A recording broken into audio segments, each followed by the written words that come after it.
My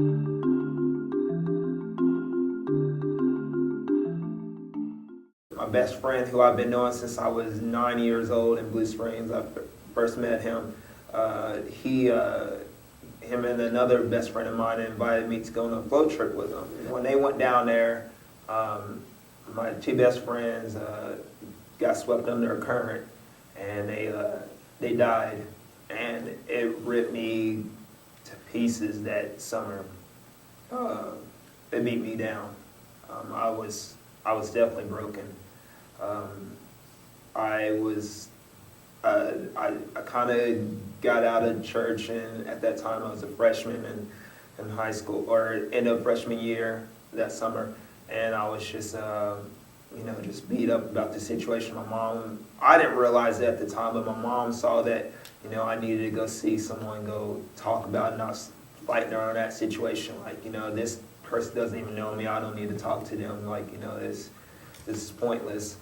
And I went through that, and slowly got me out, helped me a little bit with that situation. My senior year, or when I turned 21, I was like, I want to go get to know my dad a little bit more. I want to move out there. And it was really hard for me too, because I didn't want to leave my mom and my brother. I was extremely close to my brother. My mom raised us like really close. We had our fights, like any other sibling does.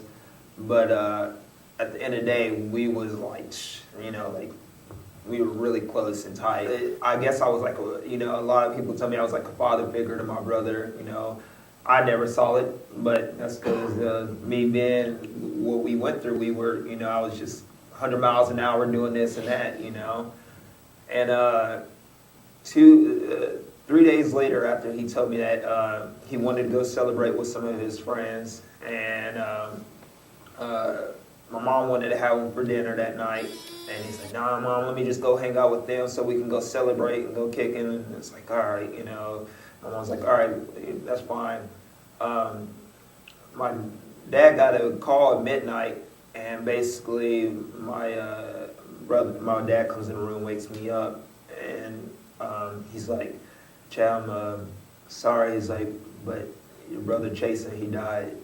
And my world was like, it was the craziest feeling, because I had this out-of-body experience where I was literally feel like I was looking over my head, and I was in just like shock. I couldn't talk, and I looked at my dad and I said, "Dad, I need God right now." And this is me at the time, not in the church.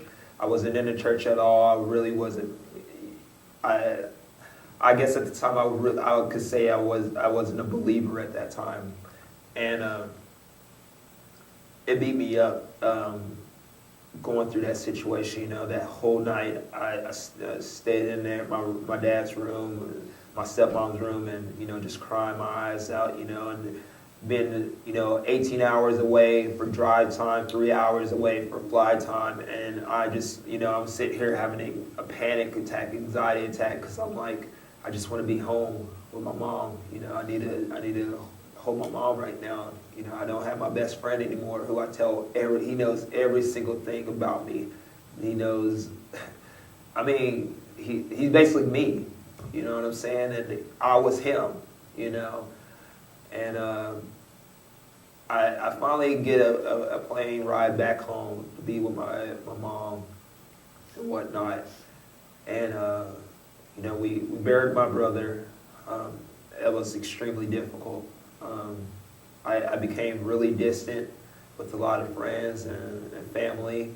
For 6 months straight, I became I guess you say an alcoholic, basically. I was going to the bar every Monday, Tuesday, Thursday, Fridays, and Saturdays, just drinking, and didn't see a problem with it.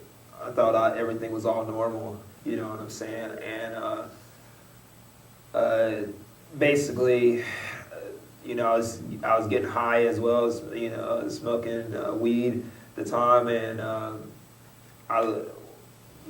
6 months later, I just had this thing that smacked me in the head, and I looked at my best friend and I said, "Man, something's got to change. I can't do this." And he was like, man, I agree. He's like, something's got to change as well. And finally, it was like, we're gonna go to church, and we went to a service and whatnot. God, you saw that picture up with those broken buildings. That was me. With my childhood, I had the nice buildings, the nice brick wall, and then basically an atomic bomb just came in there and destroyed me, and I destroyed a lot of people. And now God is repairing where He's building those bricks right back up, slowly, and He's doing so many great things in my family. With me and my wife and my kids, beautiful kids. My daughter that I get every other weekend, she's gorgeous. I love her to death. I love being a dad. And I lean on my brothers, my mom, to help me out and just support wisdom from her. So that's a little bit of my life. For more information, be sure to check out our website at www.thesoulsearchmovement.org or at www.seekjes.us.